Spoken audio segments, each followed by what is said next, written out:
It's the Daily Talk Show, episode 860. What is happening, Gronks? What is going on? Happy Tuesday. Thank you, TJ. You were just saying that you enjoyed some porridge. Is that what you had? Yeah. Got up early, took Bodhi to the cafe. Mm-hmm. Oh, mate, those Ooshies are back. I thought that Consumerism at its finest. I saw on an article on news.com.au that it was saying Ooshies were gone. Apparently, these are the Disney Ooshies or something. It's got you at a headline level. Oh, Speaking of, I just got a kiss from Bodhi. Let's show him your Ooshies. Come on. There we go. He's got a handful. Oh, great. A handful of Ooshies. They're Disney characters. So, no. Here's me reading that, going a little bit beyond the headline, only because I've got a son that's interested in them. Otherwise, I wouldn't care. It's something about like claiming them online that they've removed in the other states. It seems like they've done Toy Story and stuff. Like there looks like there's some cool characters. Avengers. You like Captain America. There's a guy from Up. What else is there? There's Star Wars. What do you have to do to get them? So for people who aren't familiar with Ooshies, how do you describe them? Or Ooshies, or however you pronounce it? They're little bits of blub and... sorry, it's just going mad here. Hang on a second. Shut the fuck up! How'd you go? Wasn't far off. I literally thought I was hearing myself as I was saying it. I don't know. Did it work though? No. Do you want to know what I said? I muted myself. Amy, seriously, I'm doing the show around there, do they? Seriously, I'm doing the show right now. Ooshies are little blob-like things. They look like little. It's almost like if a kid had an attempt at a plastic mold toy, and you poured in some little silicone into something, and then you pop out this toy. They are cool though. How do you get access to them? So you have to spend like $30 or something, or what's the deal? Exactly. It's just spend money to get these little things. They're high-priced toys. You know?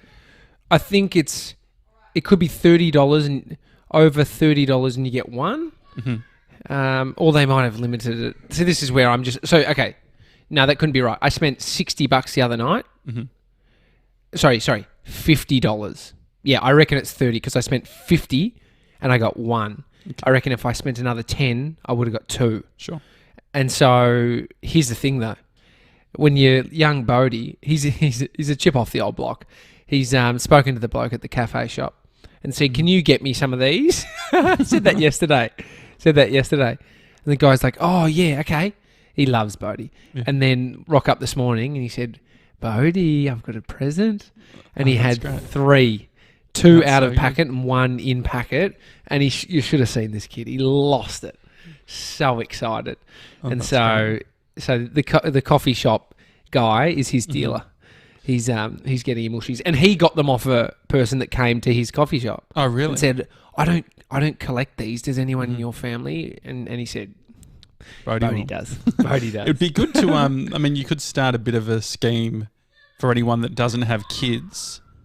Send them to PO Box 400, Abbotsford Victoria 3067. Yeah. Yes. Yeah, if you've got some, PO Box 400, Abbotsford, Victoria 3067.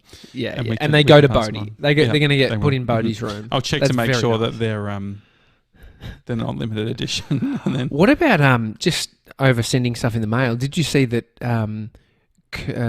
Trump had a parcel or a letter sent to him that had ricin in it? What's ricin? Ricin is this toxic, lethal agent. Really? But it actually comes from beans. It comes from canola beans. Does this make you fart? Is it like the black beans? Ricin is a lectin and highly potent toxin produced in the seeds of, castor oil plant. Okay. Ricin communis. And most people would know ricin from Breaking Bad. Breaking Bad, the Is that how TV they make series. ice? No. But someone poisoned somebody with ricin in that show. And so I had no idea. But when I heard that, I was like, wow. And so the thing is, it can form naturally, but for it to be in the powder form in an envelope, it means that They were saying, just from what I read, it had to have been made with the intention of doing that. Okay. And so, I mean, this is where, if they can't find the person that sent that, I mean, snail mail. Did it get to Trump or no? No. It got flagged by the FBI, which... How much mail is Trump actually opening? Oh, dude. Surely not much, if any. The Queen still has to sign stuff. She spends signing stuff. The Queen, has a period of time where she goes through and signs things. Mm-hmm. Like she has to sign off on stuff. It's bizarre. I mean, America, you got to think that they're still doing checks in the mail. Like you're actually getting your paycheck in the mail. It's I mean, stuff is changing very quickly. I was chatting to a lady at the park yesterday, and she was a nurse. She was a nurse, still is a nurse, but hasn't worked since the start of the pandemic, and is going to go back. But where she worked, she said that the ward has been turned into a COVID ward, and she was saying that since they've overhauled all their computer systems, like it's forced people to go hard. As in, from a security perspective? Oh, no, just from processes and all the systems that they use. Yeah. Which, I mean, there's a lot of this going to happen. You're starting to realise it's a bit outdated. I guess it's like the working from home thing. For the businesses that weren't equipped, you in trouble. Learn pretty quick, Yeah, I mean, I'm loving all of the, we've got project management tools. Like, we've got so many fucking tools going at the moment. Yeah. But I'm loving it. How do you make a tool stick? So it could be, I don't know, layman's, like, I think we're probably trying to use some of the more expensive tools out there. But like even, what are the basic ones that most people would use? Say like notes or say like any kind of note-taking system. How do you make these things stick, do you think? Well, I think like there's a difference between the personal thing of like me doing something in drafts and then getting everyone on a team to use something. So for instance, like a Trello, or if someone's using Trello, like as a business, I think like it comes down to the actual use of it. Like everything needs to go into it. And I think that it needs, and everyone needs to. It can't be just like part of the team. Every single person needs to be doing all of their work, like interfacing through that. Yeah. I mean, I've had some conversations with people that aren't probably in our industry and mentioned a few names, and it's just not, like a lot of that chat goes over people's heads if they're not having to use it, right? It's like, I mean, I guess what was say for a big business like Envato when you worked there, what was systems pretty, like, were not you a crazy, forced into? Not crazy amount. Like it was Slack. Yeah, that's just like a messaging thing. But there wasn't any sort of really crazy project management style stuff. Yeah, a bit of Trello in regards to like having boards around content. Yeah, that's probably the only thing. But email, like we have never as a business, I've spoken about email a lot. We've never gotten to a point of like we don't send internal emails. Yeah, we're slacking. I mean, but like none at all. Like, do you want to be sending internal emails? Like think about when you worked at like a radio station, you would get when an internal email comes, when someone said, "Can you just put that in email?" Because you just want a paper trail of it. Yeah, I mean, but think about it. Like when you work for bigger businesses, you have so many. Like there were massive blow-ups at like my last job where people would like do big reply alls. I remember one reply all where someone said, "Hey, I'm putting together this PowerPoint. I just want photos of everyone's pets from the office." Yeah. And everyone was replying all the photos of their dogs and cats. And then someone's just like, "This has got to stop." Well, I mean, the other side of that is where a conversation in person could have gone down much better than a passive email.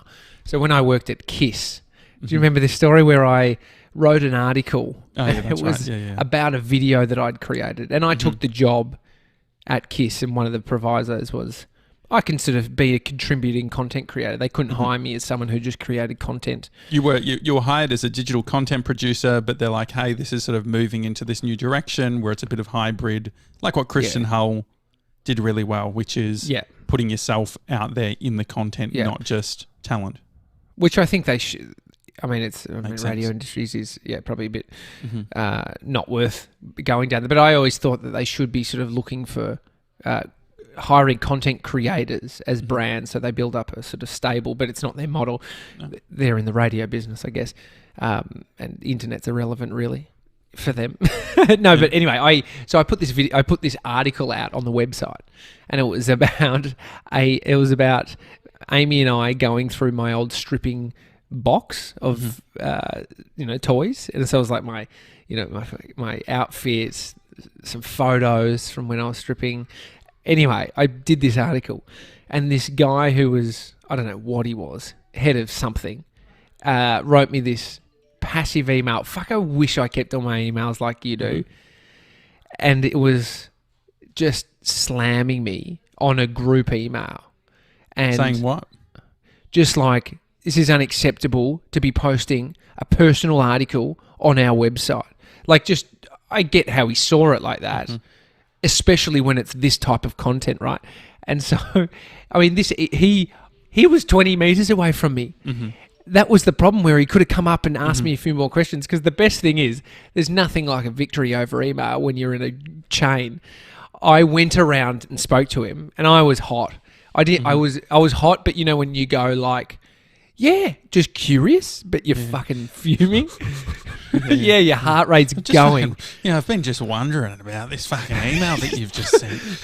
Yeah, you're gasping. I wish I had the footage. And then, anyway, I got back and I... What did he say? So you said, mate, what's with the fucking email? He's very like, at that point, you've gone from the sort of hero and email to like, I don't think it's right. Like, just sort of probably matching how I was, just a bit weird. And then the best thing was the big boss, DB from the, ARN, emailed back and said, mate, it's all good. Leave it up. Good work, Tommy, or something like that. And I was just like fucking moonwalking around the room, just like, you're a fuckhead. And it got left up. Yeah, I mean, the Slack attacks we used to have at my last job, where at channels would be frowned upon. A lot of blow ups there. But the thing with Slack is, if you're a remote team, I don't know if this is across the board with other businesses, but they would, like, there was a time at Invato where they were discouraging in-person conversations, like water cooler convos, and they were saying, have them. This wasn't like top-down type of thing. I think this was just someone sort of trying to spearhead it within the business. It's like, any convo should be happening on Slack, and their reasoning was, if you have a remote team, if you have 50% of your team that aren't in the office, if you're having a conversation, like when you have a conversation in the office, people overhear it and you can sort of interject, or you can add your 2 cents.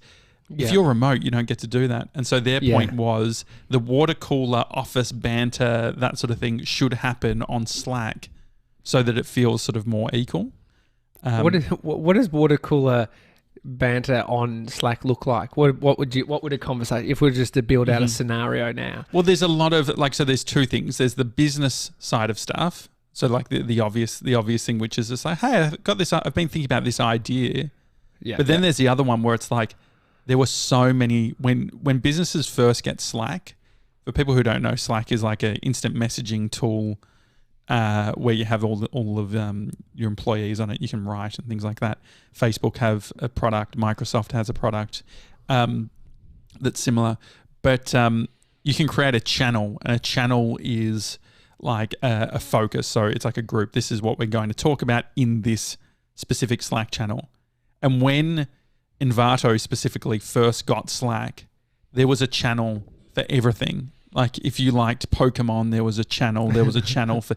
And so it just becomes this outrageous cesspool of channels that cesspool's probably not the right word. A lot of channels that no one's actually engaging in. But yes, to your point, I think the water cooler stuff is, it's like, like they would do there was one channel which was around music curation. And so you'd set up a... shared Spotify playlists, and every week it was someone's turn to curate 5 songs that they would add, and they would Slack and say why they added them.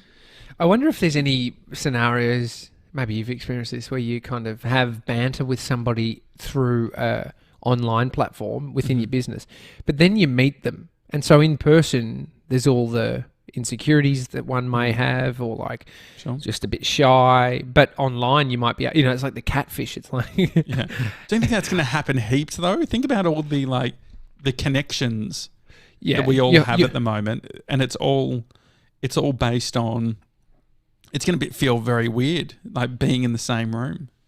I know, but then there has to be life. A blend. Yeah, that is life, but there has to be a blend of being able to experience both. Like I even remember going back into the studio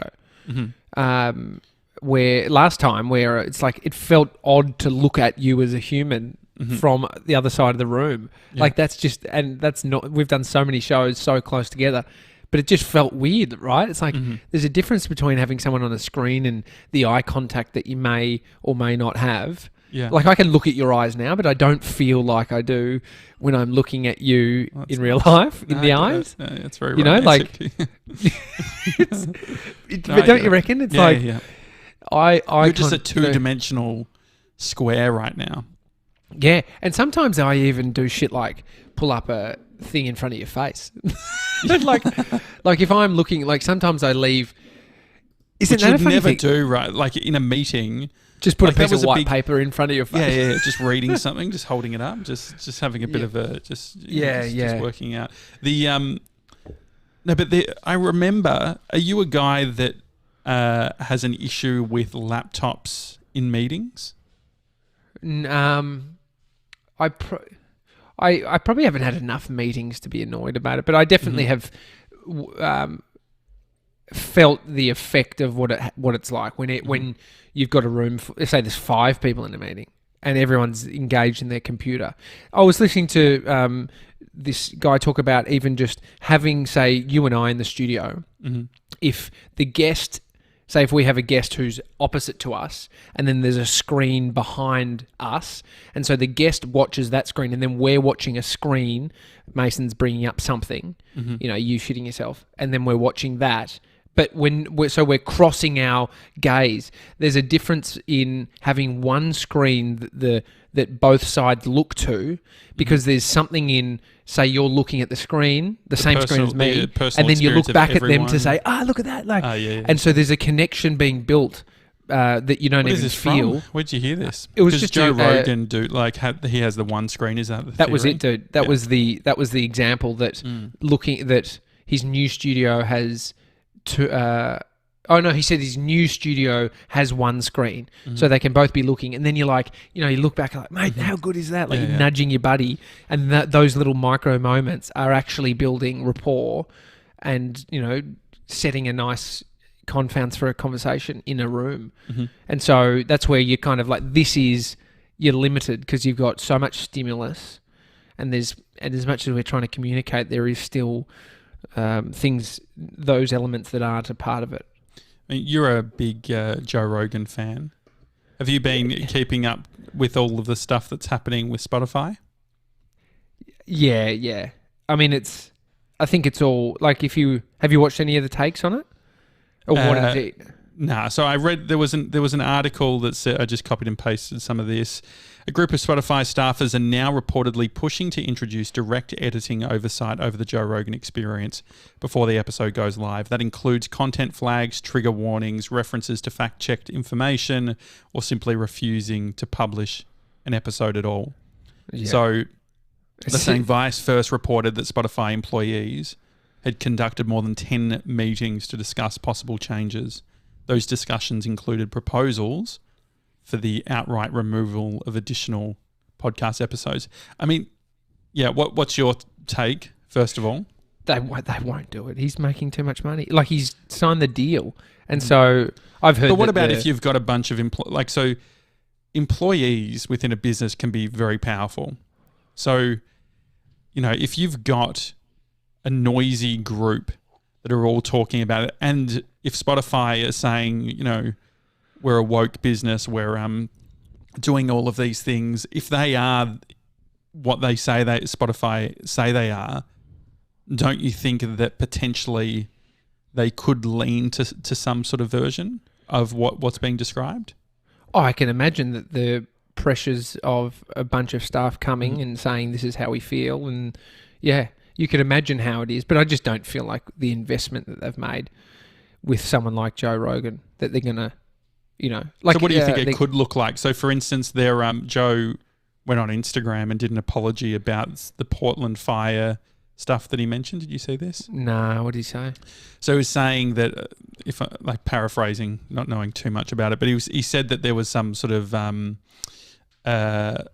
group that were setting fires in Portland or whatever. I think they were like left leaning or whatever. But it turns out it was fake news, and he mentioned it on his podcast, and he's actually on Instagram. He does a video apology on Instagram about it and says, it won't happen again.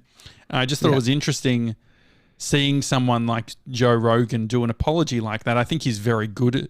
He did a very good apology. Yeah.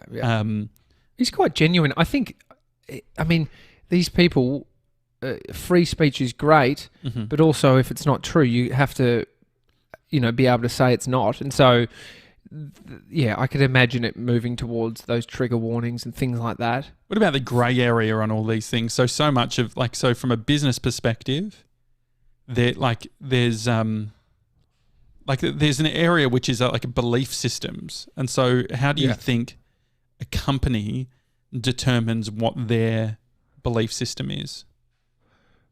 Well, usually it's top down, but it's becoming very societal driven. Yeah. It's like culture. If you have progressive people within your business, it's going to be progressive because your people make up the company. It's not just the name. And so would you say, I guess there's two different angles. In one way, Joe Rogan provides the light and shade and the paradox or the contrast or the difference of Joe in the sense of him sort of flipping or oscillating between right-leaning ideas and left-leaning ideas, all of these types of things. I feel like can be a bit confusing when you're trying to put a lens on it because you don't know where he fits. He's not like an Alex Jones where it's right-leaning. It's not like he plays in this area where I think he's actually going to create more friction within Spotify. Well, definitely, 100%. I agree. And then the problem of his approach, which I think it's a great approach, but the problem with it is people over the side of left or right won't listen to the full conversation because they're seeing the problem at hand or the well, you can see the damage that it can do, right? So one piece of misinformation, you could get, especially if you're at the level of Joe Rogan could change an election. That's I really believe that to be true. It's crazy. Imagine, without getting into it, the political side, but how he'd be feeling about this pressure now working. You take a Spotify deal and you think that it's just it's a licensing deal. But did you think about their employees coming out and saying they don't like the content that's on the show and the network's just signed a $300 million deal? What a clusterfuck. Yeah. I mean, what a clusterfuck. The Spotify CEO, Daniel Alk, I was just ringing, appears to be pushing back from a business standpoint. The reason is fairly obvious. Rogan's audience likes his direct, unedited style and could quickly abandon the comedian podcaster if he's edited. I mean, that's the thing, is it's definitely. Just because you're an employee of Spotify doesn't mean that it's for you. Isn't there about maybe a better strategy is bringing more people on the platform that reflect your perspective or views rather than trying to edit someone else's. Yeah, definitely. 150 employees came forward at the book publisher of Harry Potter. What's her name? J.K. Rowling. J.K. Rowling. She's releasing a new book, and 150 people at the publishing house that's doing this book came forward and said that we don't believe, like we don't want this book published. We feel, unheard, and it's, there's some whatever she was in the media about, not just transphobic stuff or whatever. Yeah. Well, yeah, it was like she was saying something around trans rights are bleeding into women's rights, and that sort of blew up, right? And then the CEO of that business decided to publish it. So went against the noise that was coming from those 150 employees. So this is where people can be noisy. I don't think there's anything wrong with the noise happening and then the decision being made from top down. But it's like still creating a conversation around it, if that's what it's going to do. Well, it's like systems in general. Like I think about the people having issues with Amazon and how they treat the labour force. But if you look at it, broadly speaking, Amazon pays workers within a warehouse context more than, their counterparts. Like if you look at, other retail giants in the US, they're just as guilty, if not more guilty, in regards to underpaying staff. And so it is a weird area. I wonder where it will land with especially around content. Like how do you create? Like, can you have a diverse range of voices on a single network or even a platform? So, for instance, Spotify, Apple, all of these companies going in and creating content. What's that going to do to culture? Like Tim Cook famously was like quoted around the Apple TV Plus content. And they pushed back on all these sex scenes and really sort of filtered the types of content that they were putting up. And so I do wonder, like I see the power in independence. I see the power in having different options. And I do worry about, like, I think But then Joe Rogan was the biggest independent podcaster in the world ever. And then he chooses, you could say he's still independent, but no, he's not, because he's getting the paycheck from... Yeah. But I mean, this is the thing, like when does something become no longer independent? Yeah. I think that one thing that most people aren't considering enough is the power that companies like Spotify will have over podcasting if we just hand it to them over on a platter. And so at the moment we're like, Spotify's great for podcasting, listen. But like podcasts started as a democratized tool to communicate. And so from a technical perspective, it's an RSS feed that you subscribe to and it's got audio connected to it. And it's like, the beauty is, if you look at something like The Social Dilemma, which has algorithm, the Facebook, Instagram, all these different social networks have algorithms, and it's changing the way that we are consuming content. Spotify is going to do this exact same thing. Yeah. And so I think that we need to be very careful in regards to how these bigger players play in the podcasting space, because even if it's not, so using the Joe Rogan example, even if they don't edit, if they then decide that the Joe Rogan's content isn't safe and then says, okay, so it's not as safe, so we're not going to push it through to our algorithms, it's the same fucking problem. Yeah, and so I think that there will definitely be a push for an independent solution to podcasting, where it's just like right now, if you're listening to the podcast on a podcast feed, like you see everything, right? You get a feed that isn't being impacted by algorithms. It's exactly as it happens. And that's what I think needs to stay with podcasting. Yeah. Yeah, it'd be great.